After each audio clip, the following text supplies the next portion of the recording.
एक्स एनडिपि आदामोननि जेंनाया दिनैसिमबो मानो जोबनानै थाङाखै। रन्जन दैमारि सारजों लोगोसे गिदिर गिदिर केसाव थानाय आरो जेलाव जोबजानाय बिथांमोना दाबो मानो रेहा जायाखै आरो बेनि मेन खारन गुदिया सोर, मुल नायकआ सोर, बेखौ दिनैनि भिडिअनि गेजेरजों रोखा रोखा नोंथांमोना मिथिनो मोनगोन। So' hello' everyone, once again welcome back to the channel. दिनैनि गोदान भिडिअ नोंथांमोन बयखौबो गोसो गोथारै बरायदों, लोगोसे आसा खालामो इसोरनि अननायाव नोंथांमोन बयबो मोजां दं। स' बोथोरा जोबोद दानिफ्रायनो जोबोद गरम। स' मेन खोथाया जाहैबाय बिटिआर एग्रिमेन्टआ एक्स एनडिपि आदामोननि थ्रुयैनो जादोंमोन, बिथांमोनखौ लानानैनो। नाथाय बिथांमोनखौ अभारटेक खालामनानै एडभान्सलि सिगांग्रोयै गास'हैनानै आस' खामानि मावग्रा लिडारफोर दं आरो दिनैनि समाव मावबाय जाबायमोन। एमअएसआव थिक थाक लिरनानै एग्रिमेन्टनि बे दफाफ्राव रन्जन दैमारि सार गनाय, एनआइएफ्रा नर्मेलाव फैनाय आरो माखासे मावथिफ्रा जोबजानाय गुबुन जेलाव, बेफोर गासिबो उदां जानांगौमोन। नाथाय गैया, दिनै गैया। नों अभारटेक खालामबाय माखासे लिडारफ्रा। गनायनि राहा लामा, बिथांमोनखौ उदां अख्राङावथ' लाबोथारनायनि खोथाखौ बुंथारनांगौ, बे लिरनायाव थाथारनांगौमोन। दा बेनिनो बारस'नानै मावग्रा आरो बे मावनायनि फिथाइ महरै दिनैसिमबो हारिनि थाखाय जिउ बाउसोमग्रा बिथांमोना एक्स एनडिपि आदामोना जेलावनो दाबो दं, खस्थ' सैनांगासिनो दं। दा बेनिनो गासैबो खारनफ्रा जेलनिफ्राय गबोयै, केस जोबै, रिहेबिलिटेसननि फैसा आरो मुंख्लंफ्रा, एनडिपि मुंख्लं न'खरफ्रा, सोमावसारनायाव मुंख्लं जानायफ्रा नांगौ रोखोमनि गावसिनि पेकेजखौ मोननो थाङाखै आरो बेनि मेन मुल नायकखौ ओरैबायदि सासे गोख्रों दैदेनगिरि, सेनियर सासे इन्टेलेक्सुयेला ओरैबायदि रग' फोरमायदों। नै खोनासंलांबानो जाबाय। एनडिएफोरखौ सारेन्डार खालामहोनानै बिथांमोननि केसखौ मोनसेबो उइथड्र खालामाखै। बे दफायाव खुनुदिन एनडिएफबिनि केस उथायनाय आरो जेलनिफ्राय गहोनाय लिरनाय गैया। होमब्ला एनडिएफबिखौ मानो अस्त्र गारहोखो? मानो गारहोखो? नंखायनो एनडिएफबिया दिनै सुक्ति जाखांनानैबो बिथांमोनहा गोबाङा जेलाव दं, गोबांनि केसआ दाबो दं, जोबाखै। एनडिएफबिनि चिफ रन्जन दैमारि बिथां निजेनो जेलाव दङ। दा गतिके बिथांमोनखौ जेलाव दोननानै, सोरखौबा जेलाव दोननानै सोरनिबा केसआ थानानै बोरै गोजोन जानो हागौ? सासे सानैया इएन जानानै चिफ जानानै गोजोनदों जानो हागौ, किन्तु बांसिनानोथ' बेबायदि मोननो हायाखै। दा गतिके बे गोजोन गोरोबथा जेब्लाबो जानो हाया, बेखौ जोङो नेवसिनांगौ आरो हायोब्ला बेखौ डिनाउन्स खालामनानै बेखौ गोदान जोङो सोमावसारफिननांगौ। गोदानै सोमावसारनानै जोङो बिटिसिआ जा दं बेनिफ्राय बांसिन पावार जोङो लाबोफिननायनि थाखाय जोङो नाजानांगौ। नाथाय जों दुखु खालामो, दिनै बर'फा उपेन्द्रनाथ ब्रह्मनि दिनै जोनोम सान। दिनै गाजा गोमजायै थुलुंगाफुरियाव गोबां दैदेनगिरिफोर, उरखाव गोरामोन आरो एबसुनि दिपेन बर'मोन, गोबां सोद्रोमा बिथांमोनहा फैनानै दिनै फालिदों, मोजां बाथ्रा फालिदों। खिन्थु नाथाय दुलाराय बर' फरायसाया, गोदो गोदायनि बर' फरायसा आफादा उपेन्द्रनाथ ब्रह्मनि दैदेननायाव, बिनि आगोल सानसुमा दामोननि दैदेननायाव जेरै जातिनि इसुफोरखौ लानानै माने डिबेट जालायोमोन, जातिनि इसुखौ लानानै गभर्नमेन्टजों रायलायोमोन, जुजियोमोन, नाथाय दिनैनि एबसुआ बे नंला। दा नंखायनो जोङो दिनै बिथांमोना हाजार गिदिर कनफारेन्स खुङा, दिल्ली बादियाव फेस्टिभेल खालामा, दतमा बादियाव जेसेखि गिदिर माने कनफारेन्स खुङा, बेहाय आङो जेबो मिनिं नुवाखै। बाहाय जेबो मिनिं नुवाखै। मानो मिनिं नुवाखै? दिल्लीयाव हयथ' खमैबो 20 कोटि थाखासोनि बड' फेस्टिभेल खालामदों। जोंनि बर'नि मोसानाय आरिनाय, दामनाय देनायखौ खिन्थादों आरो मन्थ्रिफ्रा फैदों, बर'फोरखौ बाख्नायफैदों, लेक्सार होदों। किन्तु बिनिफ्राय नोङो दिल्लीनिफ्राय मा मोनबोखो? मोननायथ' गैयाना। ना कौटि थाखा माबाखो ना माखो? मोनबोखो जेन'बा नोङो 1000 कोटी बोसोराव हरनाय बिनि जायगायाव 5000 कोटी मोनबोदों नामा बिदिथ' मोनाखै माबा पावार मोनबोदों नामा मोनाखै दिनै दतमाबादियाव एबसु कनफारेन्सआव होम मिनिस्टारनिफ्राय आरम्भ खालामनानै आसामनि स्टेट मिनिस्टार गुबुन गुबुन मिनिस्टार दिनै दिलीप शइकियामोनबादि बिजेपिनि प्रेसिडेन्ट गासिखौबो आलासि महरै बिथांमोना लेंहरनानै हाजार हाजार बर' रायजो राजाखौ बाहागो लाफैदों आरो बे मेलाव नुजाफैयाबा 100 थाखा 200 थाखा खना फोनांगोन होननानै जबरदस्ति रायजो राजाखौ फैहोदों जाबाय फैहोबाय लाख लाख मानसि जमा जाबाय बास मोजां खोथा नाथाय बे दुलाराय बर' फरायसा आफादनि कनफारेन्सआव बे बिजेपिनि होम मिनिस्टार स्टेटनि चिफ मिनिस्टार गुबुन गुबुन मिनिस्टार पार्टीनि प्रेसिडेन्टखौ लेंहरनानै दिनै मा मोनखो बर'आ माबा मोनसे लाब जादों नामा दिनै जोंनि सीएम बिथाङा बुंदों जे बिटिआर जानायनि उनाव दासिम खेबबा माबा जाबाय होम मिनिस्टार फैनाया बे बिराद गोजोनथाव बाथ्रा होनदों नंगौ गोजोनथाव बाथ्रा गोजोननायजों लोगोसे जोंथ' मोननांगौमोन ना खनबा गाहाम होम मिनिस्टारा बिटिआरआव फैबाय खनबा फैखांनायनि उनाव बिटिआरआव मोनसे बर'नि थाखाय मोजां जिनिस बिथाङा होलांनो हायाखै आंनि नुनायावथ' मोनसेबो गैया होमब्ला दिनै दिल्लीनि होम मिनिस्टारखौ लाबोनानै बे आफादाव बाहाय जथुम्मायाव मान होनायाव जोंहा लाब जाखो ना लकसान जाखो मा लाब जाखो जेबो होलांनो जुदि हायाबा बिथांनिफ्रायथ' माखासे जिनिसखौ जोङो मोननांगौमोन बिनानै लानो हानांगौमोन बिनानै लानो हायाबा आलासि हिसाबै लेंहरनानै फैहोनायावथ' जेबो दाम गैया आंनि मथेबा दा बे हिसाबै आङो मिनिंलेस नुदों दिनै बर'हा ओरैबायदि अलखद टाइम बेराफारसेथिं नैबे बिटिआर सुक्तियाव होनदों बे बिटिआर सुक्तियाव होनदों एमअएसआव बुंदों मा बुंदों बेखौ आङो फरायजोबला negotiations were held with the Bodo organizations for comprehensive and final solution to their demands while keeping intact the territorial integrity of Assam बिराद गिदिर बाथ्रा बियो मा गिदिर बाथ्रा जादों while keeping intact the territorial integrity of the state of Assam meaning मा जादों जे बेयो जोबथानाय बे मोनसे गोरोबथा जेराव आसामनि माने जे मेपखौ सोलाय सोल' खालामालासिनो बेनो बर' लिडार्सफोरजों स्टेट गभर्नमेन्टजों सेन्ट्रेल गभर्नमेन्टजोंनि गेजेराव जानाय जोबथा माने एग्रिमेन्ट बा गोरोबथा बिनि मिनिङा मा होननाय जादों बिनि मिनिङा बेखौनो बुंदों जे आरो बर'लेण्ड जिबनाव बिनाय जानाय नंला अर्थात बर'फा उपेन्द्रनाथ ब्रह्मनि जेनाखि थांखिमोन जे आदर्शमोन जे नीतिमोन दिनै बेखौ थबस्र दानस'नाय जाहैबाय खुनु सेपारेट स्टेट बिनाय जाला बेनो जोबथाबाय होननानै बिथांमोनहा बे एग्रिमेन्टखौ खालामदों आं ओंखायनो दिनै बर'फानि खोथाखौ गोसोखांनानै दुखुबो मोनबाय जे बर'फा जायखौ जों बिफा टाइटेल होदों जायनि थांखिया सेपारेट स्टेटमोन बे सेपारेट स्टेटनि बाथ्राखौ दिनै नैबे बिटिआर सुक्तिनि दारै थबस्र दानस'नाय जाबाय रायजोफोर दा बे हिसाबै दुलाराय बर' फरायसा आफादा बे एग्रिमेन्टनि स्पिरिट मथे जिबनाव आरो रायजो बिनो हालिया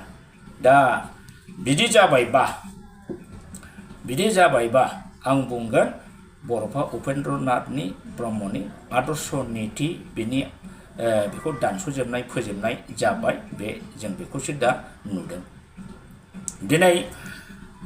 जोङो नंखायनो दुखु मोनो जे एबसुनि सायाव रायजोहा बिराद आकांक्षा दंमोन जे एबसुआ माबा मोनसे गिदिर खामानि मावगोन हारिखौ मान सन्मान लाखिगोन हारिनि पावारफोरखौ बारायगोन नाथाय बे दिनै उल्था जाबाय दिनैनि दिनाव बर'आ दाउसामारिया दिनै नोंहा सिकिउरिटि जेबो गैला दिनै हा हुनि माने निरापत्ता गैला दिनै कासानि पावार नैबे बिटिआर सुक्तियाव माने आसाम स्टेटनो हरफिनदों भिलेज ग्राजिं फिल्ड भिजिआर आरो बेनिफ्राय वाटार बडिज खासा बेखौ आसामनो हरदों खिन्थु नैबे बिटिसि सुक्तियाव माने गासिबो 40टा डिपार्टमेन्ट बे ट्रेन्सफार्डखा बिटिसि सरकारा मा खालामा बिटिसिनि खोथा दा बिनि गेजेराव land and revenue very important department very important subject बेखौ बे बिटिसि सुक्तियाव जोंनो होखादोंमोन नाथाय बे बिटिसि सुक्तियाव मोनखानाय लेन्ड एन्ड रेभिनिउखौ दिनै आसाम स्टेटनो बिटिसिआ हरफिनबाय अर्थात बिटिआर सुक्तिनि दारै 16टा डिपार्टमेन्टआबो दिनै थांफिनबाय होमब्ला बिथांमोननि एग्रिमेन्टखौ आं नंखायनो बुङो जे पावार बारायनाय जादों ना खमायनाय जादों बेहाथ' जेबो भेलुआनो गैया जोंनि थाखाय दिनै दुखुनिसो बाथ्रा दिनै डिसिफोरनो मानो पावार होयो जुदि बिटिसिआ 6 शिड्युलब्ला बिटिसिआ गमामायै 6 शिड्युलब्ला 2003 नि सुक्ति मथेथ' 6 शिड्युलाव ओरैबायदि 6 शिड्युलनि आयेना बुङो टटेलि ट्राइबेल एडमिनिस्ट्रेशन बेवहाय आसाम स्टेट एबा डिपुटि कमिशनारफ्रा जेबो आखाइ गैया out of purview of deputy commissioner state गभर्नमेन्टआ इन्टारफेयार खालामनो हाया बिटिसि itself can rule this is called the self governing दिनै बेबादि पावारखौ जोङो बिटिसिनि दारै मोनदोंमोन नाथाय बिटिआरआ बे जिनिसखौ मा खालामबाय दफायाव दङ फरायोब्ला मोनगोन डिसिफोरखौ पार्ट अफ बिटिसि काउन्सिल होनदों आरो बिटिसि काउन्सिलनि पार्ट होननाय लोगो लोगो डिसिफोरनो बिसोरो माखासे पावारखौ हरदों डिसिफोरनो डाइरेक्ट हरनो हायामोन बेखौ ओरैबायदि साजायदों आसाम गभर्नमेन्टआ गिलु बालु षड़यन्त्र साजायनाय डिसिफोरखौ सेक्रेटारि बानायदों बिटिसिनि बेनिफ्राय बिसोरनो हरदों बिराद बाहाय षड़यन्त्र दं माखासे पइन्ट्सफोरखौ आंहा हयथ' दा गोसोआव गैला आङो जेब्ला लेखाखौ फरायगोन अब्ला बुंनो हागोन मोनसेनि उनाव मोनसे नटिफिकेसन होनानै डिसिफोरनोखौ बिटिसिनि मोनसे बिथांमोनहा पार्ट खालामनानै लादों जाय 6 शिड्युलनि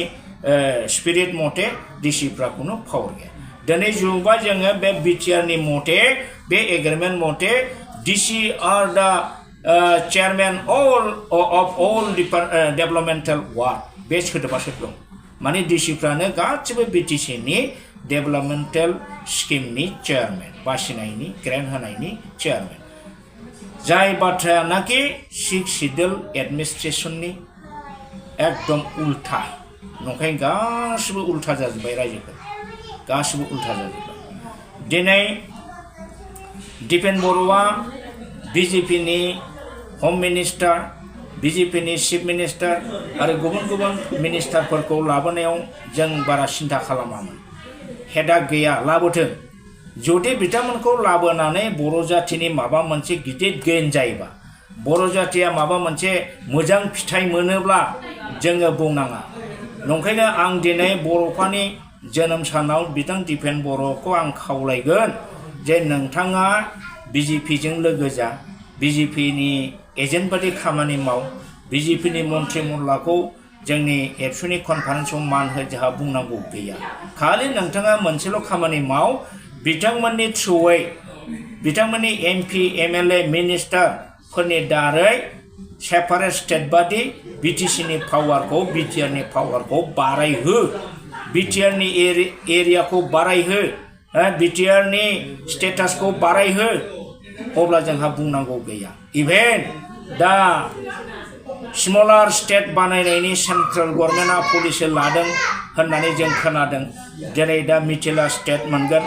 आरो बेनिफ्राय माबायाव मा होनो मध्य प्रदेशआवबो मोनसे स्टेट जागोन माबा स्टेटमोन बे अब्ला बिथांमोनहा जुदि आन्दलन खालामालासिनो जुदि स्टेट सेपारेट मोननो सेपारेट स्टेट मोननो थांगासिनो दंबा जोंनाबो बिजेपिजों लोगो जानानै बड'लेण्डखौ बिना आन्दलनै जुदि खालामनो हायोबा बेहाय बिराद देरहानाय दं इभेन दिपेन बर'जों अब्ला आंबो लोगो जागोन आं खोथा होयो जे सेपारेट स्टेट लाबोनायाव बिजेपिजों आन्डारस्टेन्डिं खालामनानै मोनोब्ला बेवहाय जों गासिबो बर' रायजो राजाया बिजेपियाव हाबनायाव दं नांगौबा बिजेपियावनो जइन लाजोबगोन जों खिन्थु बर'आ बर'नि स्वार्थखौ माने मोनथारनांगोन खिन्थु ओरैनो खालि माने बिथांमोनजों लोगो जायो बिथांमोनखौ सापर्ट होयो बिथांमोनखौ भटआव देरहाहोयो बेनि उनाव जेबो मोना दिनै बिथां दिपेन बर'खौथ' आङो खावलायनो सानगोन नोंथाङा थांनाय बाराव MP इलेक्सनाव नोङो बुंदोंमोन जे बर' एकर्डखौ बिटिआर एकर्डखौ आखरे आखरे पालन खालामनायाव जाफुंसारनायनि थाखाय दरंनि समष्टिनि जेनेखि MP दारायनाय दिलीप शइकिया बिथांखौ दा माने बर्तमान BJPनि प्रेसिडेन्ट बिथांखौ देरहाहोनांगौ होनबाय बिथांखौ देरहाहोखांबाय नोंथाङा दिनै स्टेटआव BJP सरकार सेन्ट्रेलाव BJP सरकार दिनै BTCआव BJPजों एलायन्स सरकार डाबल इन्जिनल' नङा दा ट्रिपल इन्जिन जाबाय ट्रिपल इन्जिन थासेयावबो मानो बिटिआर सुक्तिनि एग्रिमेन्टआ जाफुंदिया बा बर'फोरा क्षमताखौ मानो बांसिन मोनदिया मानो गहपुरसिम मानो कन्टिगिउवास भाबै एरिया मानो हाबजोबदिया मानो सेटेलाइट टाइप जाखो बबे बबेया गामिया हाबगोन दिनैसिमबो मानो स्पष्ट गैया गभर्नमेन्ट नटिफिकेसन गैया गभर्नर नटिफिकेसन मानो गैया मानो दासिमबो अर्डिनेन्स जारि खालामाखै गभर्नरा दा बेखौ नोंथाङा खालामनो हायोब्लासो जोङो नोंथांखौ माने गिदिर सासे गेदेमा बर' लिडार होननानै जों बुंनो हायोमोन दाथ' नोंथाङा बर'नि जेबो मोजां बा बेनिफिट लाबोनो हायाखै गतिके नोंथाङा सासे फैलार एबसुनि आफादगिरि होननानै बुंब्लाबो जेबो खहा जानाय नङा बेनिखायनो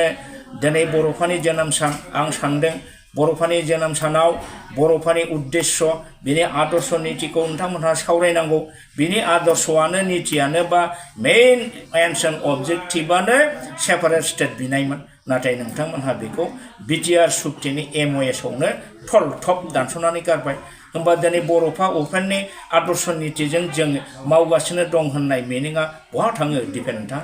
बहा थाङो गतिके नोंथांमोननि दा बर्तमान हारिखौ दैदेननाय दुलाराय बर' फरायसा आफादखौ दैदेननायाव नोंथांमोनहा थिगैनो दं नाथाय हारिनि स्वार्थनि थाखाय गभर्नमेन्टनिफ्राय बिख'नानै लानायाव